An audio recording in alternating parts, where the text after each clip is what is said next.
Islam, A Challenge to Religion, by G. A. Parwez. Introduction. The history of mankind makes tragic reading. Down through the ages we come across a series of sequences of the rise, growth, decline and fall not only of nations but even of their civilizations and cultures. No doubt, man has all along shown a remarkable constructive genius, having attained many an awe-inspiring success, now and then, despite occasional setbacks and natural catastrophes. But his constructive genius was always undermined by some inherent weakness underlying his ideals or his way of life, which ultimately brought about a disastrous end to his efforts. Nevertheless, there have been some notable exceptions in the series of sequences when the idea of the universal welfare of mankind took practical shape. But the main characteristic of the type of the society in all those civilizations, however, always remained one of frustration. The same dismal spectacle is repeated age after age. We see a people incessantly striving towards the creation of a great civilization, which became the focus of the desires and ambitions, hopes and aspirations. They looked upon their success as the apogee of human endeavor. This civilization, they hoped, would finally liberate mankind from the clutches of tyranny and slavedom, and usher in an era of eternal peace, security and contentment. They remained lost in the illusion of having built up an unparalleled civilization whose growth was always a source of pride and happiness for them. Every step they took for its progress kindled a new ray of hope in their hearts for ultimately attaining human welfare and advancement. But the process never reached the desired culmination, and the main objective ever remained a mirage. Long before the goal was reached, invariably an anticlimax set in, and man himself became instrumental in pulling down the imposing edifice that he had raised through the ages, shattering all his hopes, ideals and aspirations. History is replete with such stories of the rise and growth and the ultimate decline and fall of several human civilizations. Ancient Babylon, Egypt, Greece, Iran, Rome, India and even some parts of the New World are now graveyards of glorious old civilizations. These stand as living testimony to the story of man's tragic failures. They induce a thoughtful mood in sensitive spectators and caution them to pause for a while and reflect over this warning of the Quran. Mind, be ye not like the old woman who labored hard to spin her yarn and then pulled it to pieces. 1692. Contemporary civilization. On the other hand, let us ponder over the state of the contemporary world in which the leading role is played by the nations of the West. The splendor and brilliance of that civilization is indeed dazzling. No doubt, this civilization, prosperous and powerful as it claims to be, has enabled man to harness some of the most formidable forces of nature. The astounding progress of communication by land, sea and air has brought distant places into close contact. Never before in his long and checkered history has man enjoyed such power over the universe and the mighty forces of nature as he does today. This fantastic phase of human civilization is hardly a century old, but unfortunately, as in the past, the portents of its collapse and ruin are already in evidence, as Mason says. We began our era of scientific efficiency confident that materialistic triumphs would solve life's problems. We are finding we were wrong. Life is not as simple as that. Every thinking man is oppressed by the fear that this civilization, which has already been shaken to its very foundations by 2 global wars, will not survive a third shock. Not only will the whole edifice collapse, but it will also crush the whole of mankind under it, perhaps totally out of existence. Why should this be so? Neither ancient civilizations nor the present one are the work of thoughtless men. In fact, all great civilizations, both past and present, are the manifestations of a highly developed creative mind.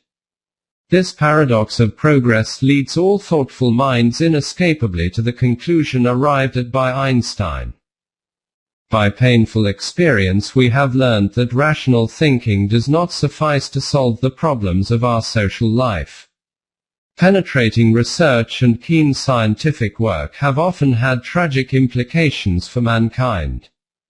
Producing, on the one hand, inventions which liberated man from exhausting physical labor, making his life easier and richer.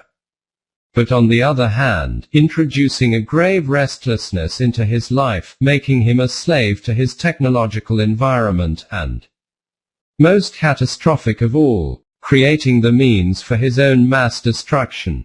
This, indeed, is a tragedy of overwhelming poignancy. In other words, human reason can subdue the forces of nature but cannot find by itself a satisfactory solution to the complexity of the problems of mankind. In fact, these cannot be solved unless and until we first find satisfactory answers to certain fundamental questions. What is the aim and purpose of human life? Why are the claims of different individuals and interests of different nations often mutually contradictory, and how can they be reconciled? What things are conducive and which harmful to the interests of mankind at large? What are the common values of humanity and how are they mutually related? Why is it necessary to protect and preserve these values and how? What are the fundamental rights of man and how can they be safeguarded? It is clear that human reason and its manifestations, the sciences, do not and cannot possibly help us to solve these questions. Let me again refer to Einstein. For science can only ascertain what is, but not what should be, and outside of its domain value judgments of all kinds remain necessary. Representatives of science have often made an attempt to arrive at fundamental judgments with respect to values and ends on the basis of scientific methods and in this way have set themselves in opposition to religion. These conflicts have all sprung from fatal errors. For the scientist, there is only being, but not wishing, no valuing, no good, no evil, no goal. Since the solution of man's fundamental problems depends upon satisfactory answers to the above questions and since human reason alone cannot properly answer them, it should be well to investigate some other source of knowledge to which we may turn for the right answers which might help mankind in solving its fundamental problems. Divine guidance. Human intellect helps us little in the matter, because it is not aware of any source of knowledge other than itself. There is only one guide left for mankind in this difficult quest, and that confidently proclaims its ability to lead them to the goal. The God that has created all the objects in the universe has also undertaken to make them aware of the goal and guide them towards it. The Quran 20:50. This guidance which comes direct from God is known as revelation. It has been revealed all along to mankind through the agency of various anbiya. But unfortunately, due to the ravages of time and human tampering with the texts of the scriptures, the messages delivered by the pre-Islamic anbiya could not be preserved long in their original form. Eventually, about 14 centuries ago, the complete and final version of that guidance was revealed to mankind through Muhammad. Peace be upon him, the last of the series of the Rusul. This version of the divine guidance is embodied, exactly in its original form, in the Quran. The Quran was revealed from time to time over a period of about 23 years. Rasulullah had made foolproof arrangements for its transcription and preservation. And before he died it had been fully compiled in the form of a book, apart from being memorized by heart by thousands of men. The book has thus been inherited in its original form and it is an historically established fact that not a single letter of the book has been altered in the course of the 14 centuries of its existence. This great and incomparable book is a unique testament of the eternal truths and ever-abiding universal values, and offers enlightenment and perfect guidance in regard to all aspects of human life. Writings of men are the products of their environment and are designed to convey some idea and serve one or another limited purpose. The life of such writings is, therefore, transitory, and their interest and utility limited.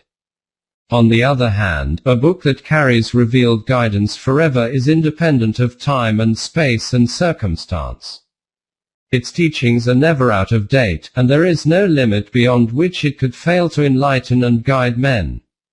It indicates the principles that determine the development and the realization of individual potentialities, and explains the laws that govern the rise, decline and fall of nations. The Quran thus is a divine book embodying all these attributes, and, being the final code of life forever prescribed by God for mankind, it is fully comprehensive and complete in every respect. This great work of Almighty God tells us that all the failures and frustrations of mankind, all the destructions and bloodshed that the world has suffered, can be traced back to fallacious views of life that man had adopted through the distorted vision and perverse thinking. One of these is the materialistic concept of life, according to which man is merely the most developed specimen of animal life, his being depending entirely upon his physical body for existence and ending with its decay. Human life, they think, is governed entirely by physical laws. The preservation and promotion of man's material welfare is the only aim worth striving for. It is the function of human intellect to help man in achieving these aims. Those who believe in this view of life inevitably accept the supremacy of the law of jungle that might is right.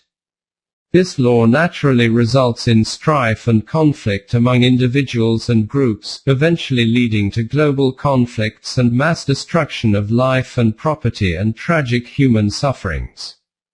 In short, all the courses that mankind has adopted for the organization of social life have ultimately led, not to security and peace, but to mutual destruction.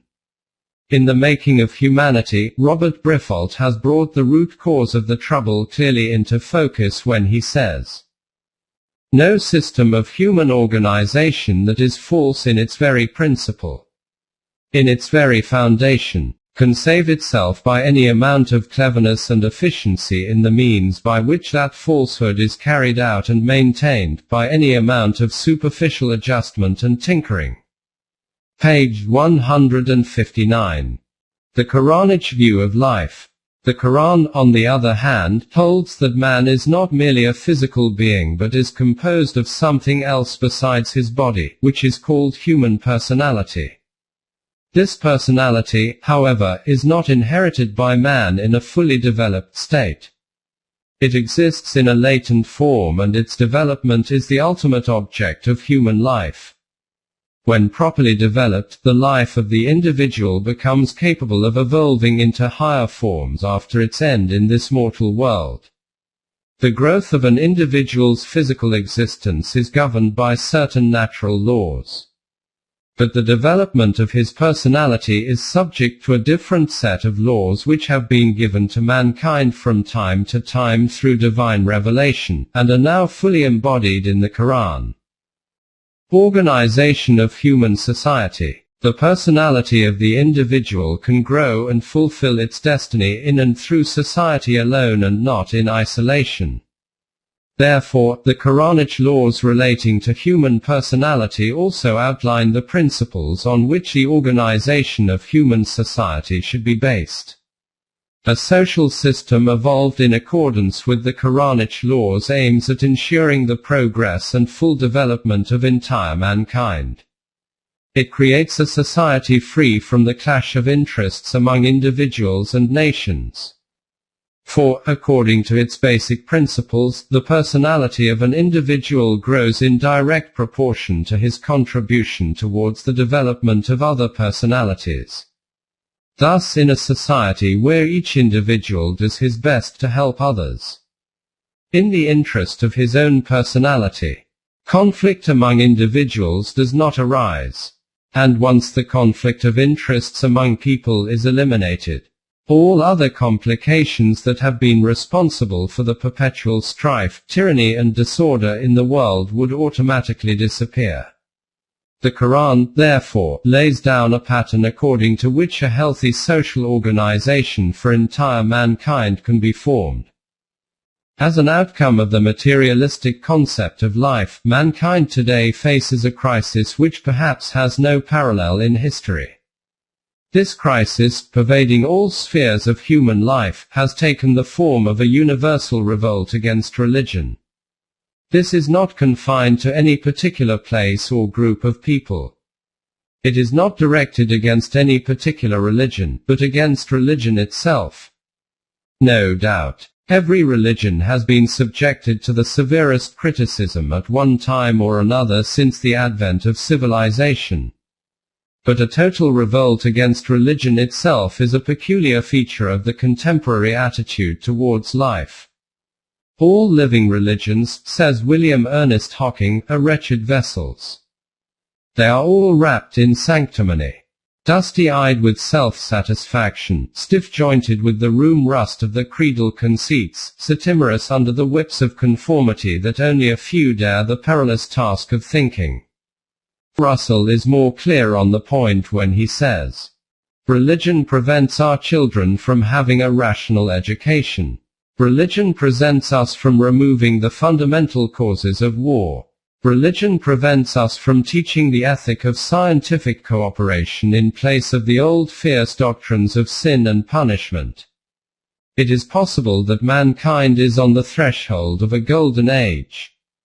But, if so, it will be necessary first to slay the dragon that guards the door, and this dragon is religion. Our age thus poses an open challenge to religion. This challenge is not entirely unprecedented.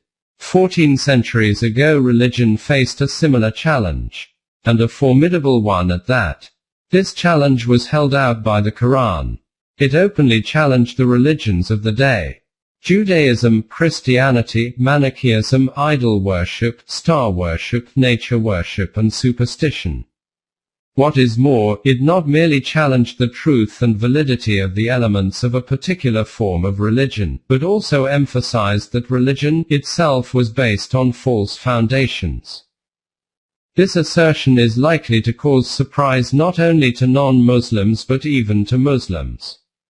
It may be argued that Islam itself is a religion, and the Quran is a book of religion. And to say that the Quran is the standard bearer of a revolt against religion is a contradiction in terms. In fact, however, this is not a contradiction but may merely be termed as a paradox, which arises from a fundamental fallacy and a widely accepted misconception about the nature of Islam.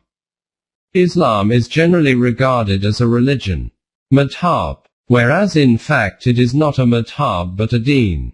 Now madhab and deen, which are generally treated as synonymous, are not only essentially different concepts but are mutually contradictory. So, the fundamental difference between the two must be clearly understood before the assertion made above can be properly appreciated. A proper understanding of this difference is also essential for the deliverance of mankind from the deadly crisis in which it finds itself today. The Quran tells us that when man began to live in groups, a clash of interests ensued. And this in turn led to violent strife and bloodshed. Since this mess had been the result of man's own limitations, it was beyond his power to remedy it. What was needed was a clear guidance from a source suprahuman. Obviously, this source could be none other than divine knowledge, for, in the entire universe there is no body or force superior to man except his creator, God himself. The divine guidance that mankind needed to pull itself out of the morass in which it found itself was available to it through Rusul, the messengers of God. Thus from time to time each of this long succession of divine messengers, Rusul, came to mankind with a code of divine guidance, and established a socio-economic order based on the permanent values embodied in that code. The old conflicts and strives in that society were thus brought to an end. The pursuit of individual self-interests was replaced by the ideal of the good of the society at large. Oppression and exploitation were abolished and justice and equity prevailed. The dependence of man upon man and the subjection of one to another was brought to an end. Every individual was assured the proper satisfaction of his needs. He was therefore satisfied and did not owe obedience to any person or power except the divine laws, or the permanent values enshrined in the divine code. All the members of society thus enjoyed true freedom and security. Security and freedom not confined to man's physical existence on this earth alone but also ensured in the life hereafter. This way of life, this code of law, this social order was known as Deen. This social order prevailed during the lifetime of the Nabi who founded it and for some time thereafter. But sooner or later, the forces suppressed by Deen again raised their ugly heads and began to undermine it, reviving the old evils of injustice, exploitation and tyranny. In their attempt to re-establish the old order, these forces generally availed themselves of the services of men who appeared in the robes of piety and spoke in the name of God. They posed as the interpreters of God's will and thus distorted the principles and tenets of Deen, which no longer remained a living force in society and was reduced to a set of soulless beliefs and lifeless dogmas and formal rituals divorced from reason and knowledge and the realities of life in this world. They sought to keep the common people entangled in the labyrinth of dogma and ritual. And the exploiters, religious as well as temporal, were thus left free to maintain their stranglehold upon the defrauded masses and to fatten themselves on the labor of others. This was the metamorphosis of Deen into madhab or religion, as in the old. But this sort of order, or lack of order, could not continue indefinitely, and before long another Rasul, messenger of God, appeared on the scene, challenged the standard bearers of religion, and eventually re-established the Deen or the way of life revealed to and established by his predecessor. This process of thesis and antithesis, of revival and decadence, went on for ages and ended with the Nabi of Islam, through whom a perfect code of divine guidance embodied in the Quran was brought to mankind. The social order that was established by this Nabi on the basis of that code was the culmination of the process of the perfection of Deen. The entire history of mankind is in short the history of a perpetual conflict between Deen and madhab, terminating in the success of one over the other. The concept of religion is a deliberate creation of the minds of men devoted to the pursuit of self-interest. Their aim was to enjoy themselves at the expense of others. As a result of a sustained process of indoctrination, the masses learned to hail and bless those who cheated them in diverse forms of disguises pleasing to them. In all their attempts to befool the people and cheat them out of their rights, the standard bearers of religion have always relied mainly upon one technique. They attributed their own aims and ambitions as emanating from the will of God. This is the secret of the stronghold of religion on the minds of the masses. And the most effective way of maintaining this hold is to keep the people ignorant. To cripple their reason and render them incapable of independent thinking, and hold up ignorance and stupidity and blind submission as signs of piety and godliness. The leaders of religion would have us believe that the more obscurely and incoherently a person talks, the nearer he is to God. And the more irrational and unscientific he is in his attitude and approach, the greater the esteem in which he should be held. The only argument that is advanced in support of religion is that it was followed by their ancestors, which vouchsafes sanctity. If anyone has the temerity to question any religious belief or practice, the leaders of religion try to arouse the ire of the people against him by accusing him of desecration and insult to their renowned ancestors. Fear of popular wrath has been used quite effectively by the leaders of religion to muzzle their critics and hold them in perpetual awe. It was to undo and break this vicious grip of madhab, and to restore deen as an effective code of guidance that God sent his rusul messengers amongst men from time to time. Since falsehood has no legs to stand upon, it always appears in the garb of truth. Similarly, religion secures acceptance by masquerading as deen, making use of its terminology and paraphernalia. It lacks the soul and spirit of deen but seeks to deceive people into accepting the shadow for the substance. Madhab is in fact the embalmed corpse of deen. How surprisingly firm is the hold of religion on man's subconscious can be gauged by a simple fact. Christianity invented the theory of original sin with the result that man was bereft of free will and reduced to the state of an inanimate determined object. Inasmuch as, when it was held that every human child sees the light of day at birth tainted with sin for no fault of his own, and which it was not possible for him to get rid of through his efforts, he became quite a helpless creature. The logical conclusion of this belief was that he could not be held responsible for his misdoings. Determinism and freedom from responsibility, therefore, became the natural products of Christianity. Several men of science and thinkers in the West have, in the light of reason, renounced Christianity altogether.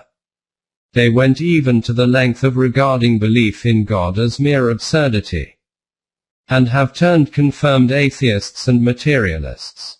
Nevertheless, it is surprising to note how deeply ingrained have been the basic concepts of Christianity in their minds. The researches they have carried out in various fields of natural sciences, sociology, history, psychology, etc., postulate one thing alone, viz.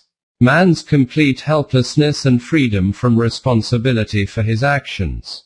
Darwinian research made the Homo sapiens a biologically determined creature, all of whose actions were the outcome of his physical inheritance and altogether beyond his control.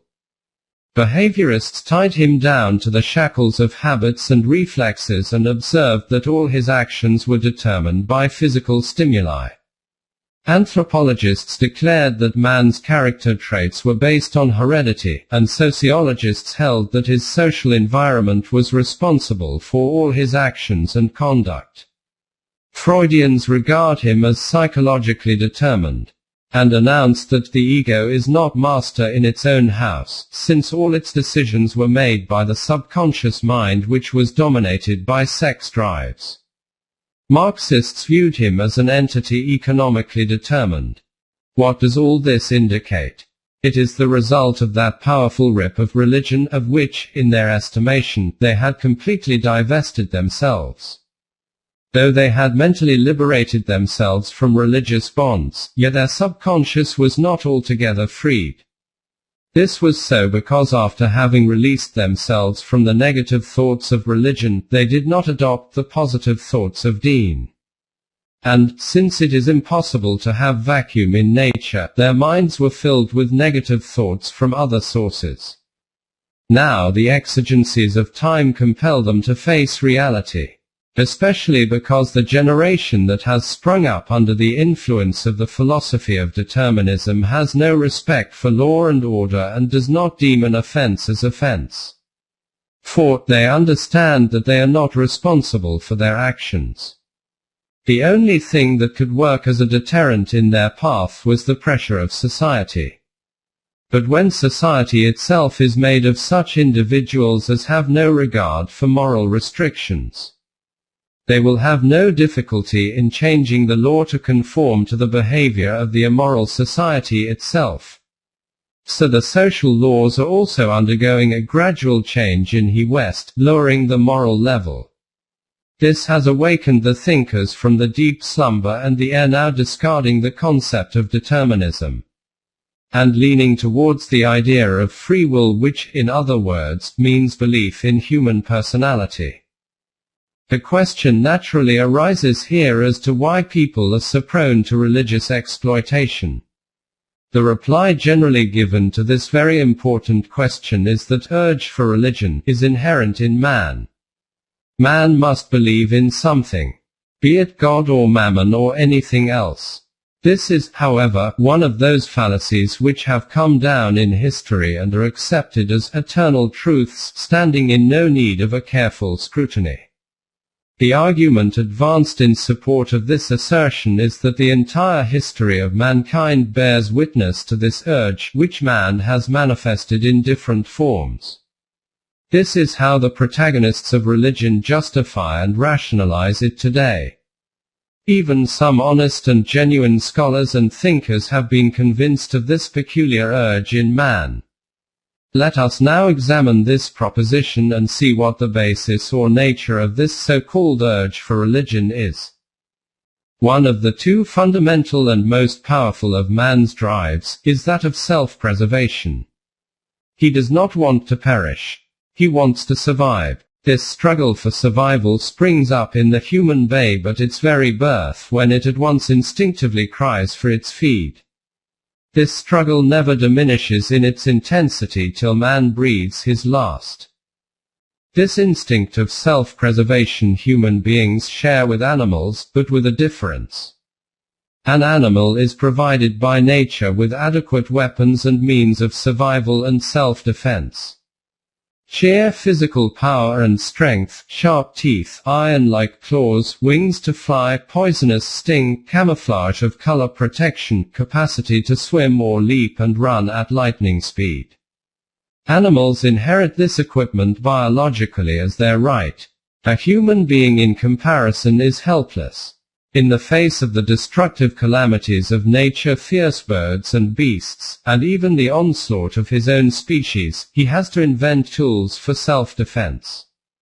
In contrast to animals, the history of man is the history of the development of such tools of offense and defense. It was the paradox of this helplessness of man and his strong instinct of self-preservation that made him bow down before anything that was powerful, useful or harmful to him. He prostrated before the manifestations of nature, he worshipped animals, he venerated trees and plants in the hope that by doing so he would survive. In these false and artificial props, he vainly sought his main support for survival.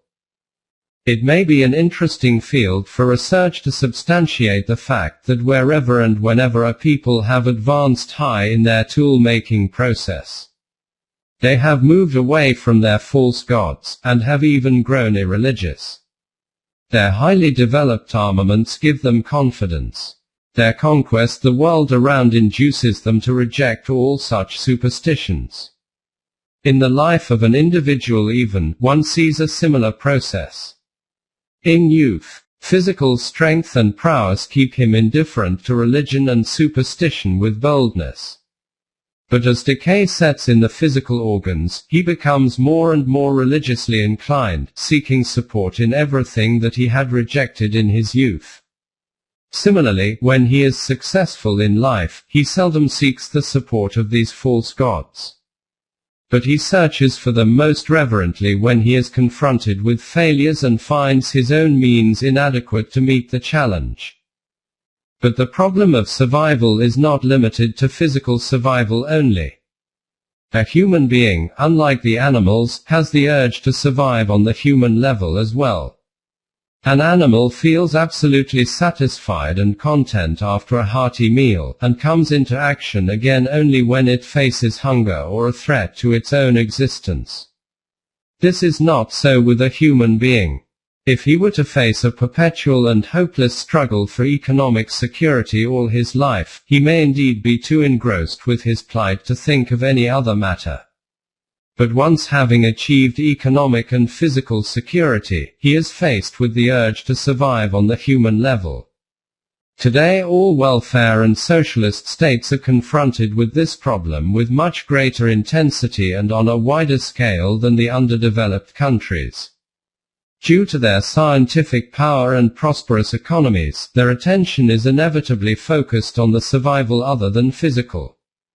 Existentialism is nothing but an acute manifestation of this grave problem. The trend towards religion or mysticism among thinkers and scientists, especially in their old age, is yet another form of this search for human survival. Such is the so-called urge for religion. May it be the primitive man's nature worship or the mysticism of modern thinkers. And this is the urge so often and so successfully exploited by the seekers of self-interest in the name of religion. Through the ages, the Deen of Anbiya had exposed the exploiters and challenged the false gods that the minds of men had propped up on high. This is the role that the Deen, embodied in the Quran, is destined to play today and tomorrow, like the Adyan of yesterday. The Quran recognizes the demands of the instinct of self-preservation.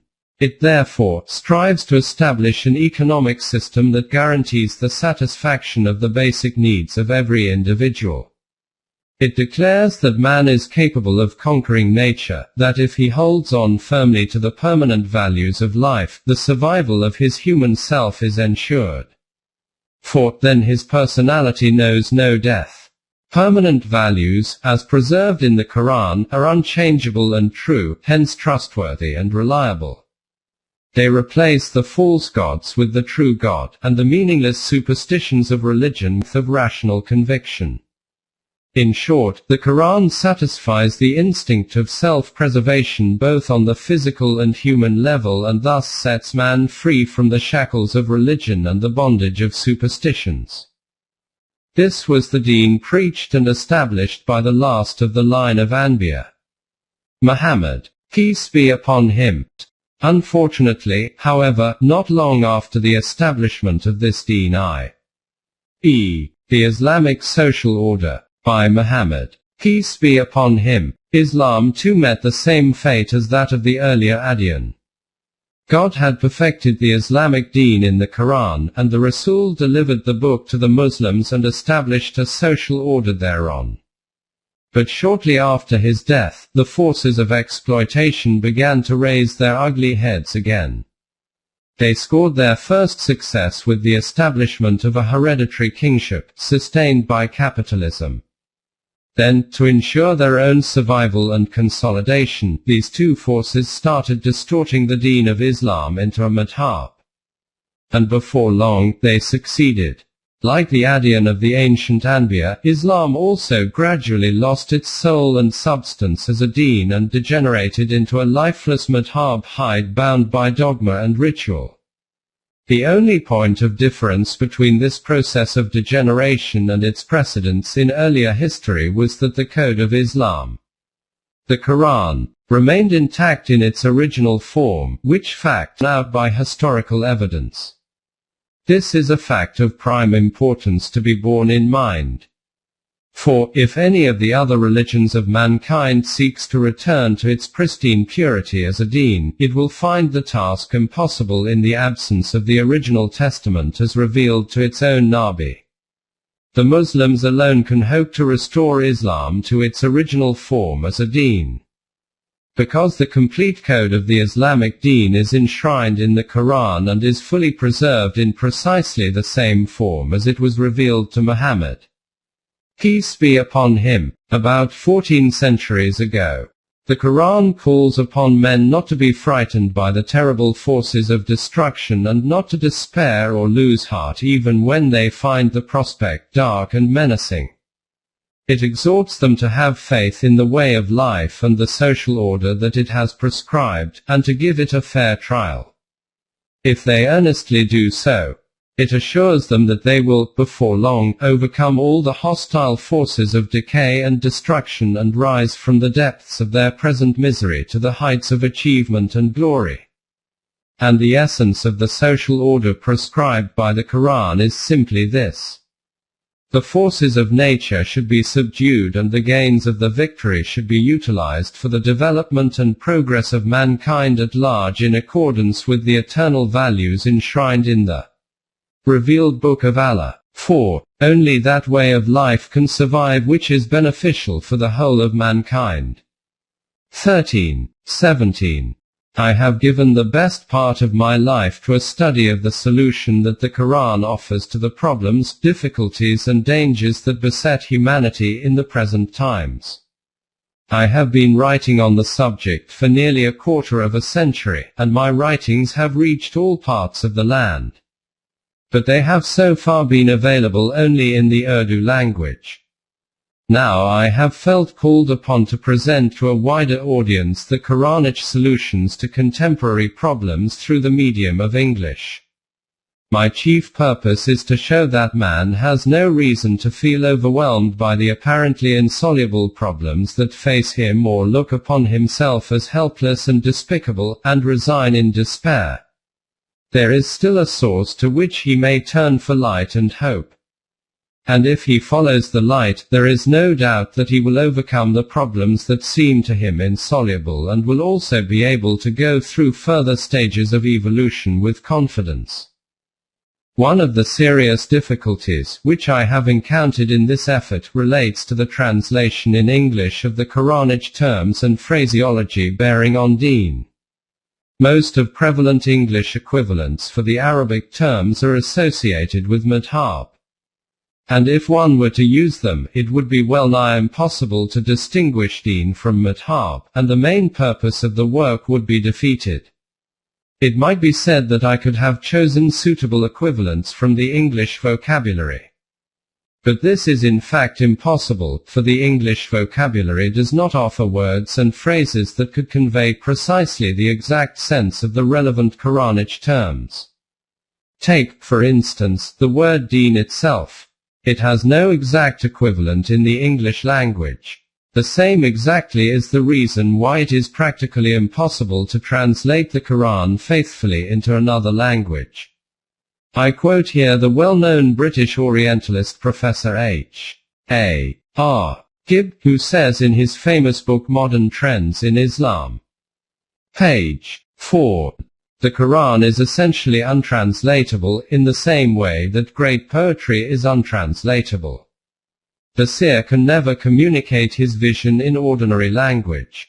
He can express himself only in broken images, every inflection of which, every nuance and subtlety, has to be long and earnestly studied before their significance breaks upon the reader. Images, too, in which the music of the sounds plays an indefinable part in attuning the mind of the hearer to receive the message. To paraphrase them in other words can only be to mutilate them, to substitute clay for fine gold, the plodding of the pedestrian intelligence for the winged flight of intuitive perception. An English translation of the Quran must employ precise and often arbitrary terms for the many-faceted and jewel-like phrases of the Arabic. And the more literal it is, the grayer and more colorless it must be. Even in so simple a sentence as 43. Verily we give life and death, and unto us is the journeying, it is impossible to present in English, or perhaps any other language, the force of the 5 times repeated in the 6 words of the original. In view of this serious difficulty, the only alternative for me was to retain the original Quranic terms and phrases, and to explain their meanings in a glossary. These meanings have not been invented by me. They are based upon etymological considerations and the original meanings of the roots of the relevant words and phrases. They are supported by authoritative Arabic lexicons and also by the Quranic verses in which they occur. I have also compiled a comprehensive lexicon of the Quran on this pattern, and it has already been published in 4 volumes. And on this basis, I have explained the meaning of the Quran in a separate volume. Opening parenthesis. Both these works are in Urdu, and I propose to have at least the latter, entitled Mafhum al-Quran, rendered into English. As a matter of fact, this work is already nearing completion.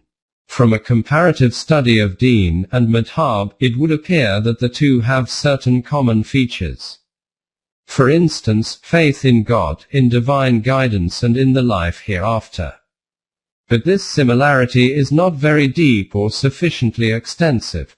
For if one reflects over the real meanings of these phrases, it will be abundantly clear that this similarity between deen and madhab is merely superficial. In essence, even these articles of faith have different meanings and connotations in deen and madhab. Nay, these meanings are mutually contradictory in many respects. The first few chapters of this work comprise a historical discussion of the concepts of God and religion. It should not be taken for a discussion of deen, nor is it an attempt to compare Islam with other religions and establish its superiority over them. From the observations made earlier in this introduction, it should be clear that a comparison between Islam and the existing religions is out of question. Islam is a deen, or a way of life, which can be compared only with another way of life, and not with any religion, for religion as such has nothing at all to do with the problems of human life on earth. This explains why the Quran does not present Islam as a rival to any religions. On the other hand, it asserts that this deen, system of life, shall ultimately prevail over all the man-made systems. 9:33. I would therefore entreat you, kind reader, not to treat this work as a book of religion. It should be studied only from one point of view, and that is, whether or not the way of life that it expounds offers a solution to the grave difficulties and problems with which mankind is faced at present. Today, all thoughtful men are disgusted both with materialism as well as religion. Madhab, for neither of these offers a way out of humanity's present predicaments. The only solution is through the deen that is expounded in the following pages. This deen is enshrined only in the verses of the Quran, because, as already stated of all the books of the revealed Adyan, the Quran is the only book that has remained intact in precisely the same form in which it was revealed to Muhammad, peace be upon him, who delivered it to mankind. The economic problem is indeed the gravest of all the problems of the present age, and neither capitalism nor communism offers an adequate and effective solution to it. The Islamic deen shows us the path of redemption in this sphere also. But this aspect of Islam has been touched upon only casually in the present book. It has been discussed at length in another book, which is now ready for the press. Incidentally, in the pages which follow, the reader will come across numerous quotations, especially from Western writers. I should make it clear at the very outset that these quotations have not been used to prove the truth of any principle or precept of the Quran. All the statements and assertions of the Quran are self-evident truths and do not need any external corroboration. The quotations are meant to serve an entirely different purpose. The Quran presented the outlines of a new social order some 14 centuries ago. People then not only disagreed with it but also opposed it. But today, the needs of the time and the difficult situation in which mankind finds itself tend to bring humanity gradually nearer to the social order of Islam. Various non-Muslim thinkers who, until a short while ago, used to pin all their hopes on one or another of the various social systems devised by men without any divine guidance, have now begun to despair of them. And the outlines of the new schemes that they are now contemplating to ensure peace and justice and happiness for mankind appear very much like those of the social order prescribed by the Quran ages ago. It is only to illustrate this fact that I have quoted frequently from the writings of some eminent Western thinkers. Human intellect is gradually advancing towards the comprehension of permanent values as set forth in the Quran. Notwithstanding the forces of exploitation, the eternal truth is ultimately bound to prevail, the sooner the better for the emancipation of mankind. References. 1. J. W. T. Mason, Creative Freedom, pp. 183-4. 2. Albert Einstein, Out of My Later Years, page 152. 3. Ibid, pp. 25, 114. 4. Living Religious and a World Faith p.202. 5. Bertrand Russell, Why I Am Not a Christian, page 37.